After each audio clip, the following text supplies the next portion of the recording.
Hello, this is Darrell Castle. I'm an attorney licensed to practice law in the state of Tennessee. And on this video, I'm talking to you about credit cards, the good part of credit cards and the bad part. In my mind, folks, this is just the way I look at them. There aren't many good things to say about them. They're mostly bad. They're destructive. They're destructive of your financial life.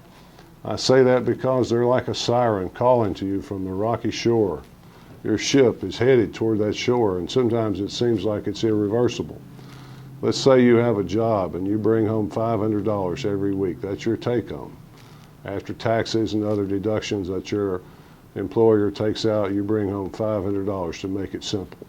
And to extend your lifestyle a little bit, you have a credit card, 2 or 3 credit cards maybe. And you buy things on credit.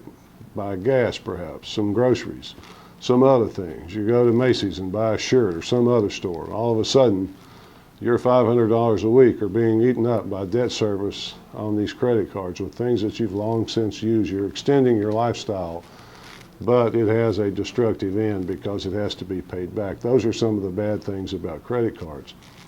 Another bad thing is that the average rate on credit cards, the average interest rate nationwide right now is a little over 14%.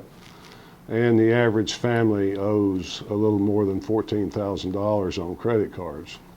That may seem insignificant to you, but did you know that if you had $10,000 on those credit cards and you paid it back at the average rate of interest and you didn't miss any payments, you made every minimum payment, it would take you something like 27 years to pay it off and more than twice what you actually owe. That's the destructive power of credit cards. They can also destroy your credit rating, your credit score. But on the good side, there are some good things about them. They can also help your credit score if you use them wisely. If you get the right credit card, you use it wisely, it can help build your credit score. The other thing is that in this world today, they are necessary. If you want to make a reservation at a restaurant, fly on an airplane, stay at a hotel, you have to have a credit card. You just have to be responsible in using it. Credit cards can help you keep up with your spending. You get a report every month that shows what you spent. Now, a lot of you I know spend so much you don't want to look at that report. You don't want to see what it says, but you should. It's good for tax purposes and for other things, and it tells you how far in excess of your lifestyle you're living.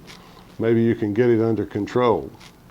But those are some of the good things and the bad things about credit cards. My advice to you is to do what I've done, that is use a debit card. Debit card limits what you can spend. It takes out of your hands the power to spend too far above your income so that you can only spend what you already have in the bank. That's a pretty good idea, folks. That's the way I see it anyway.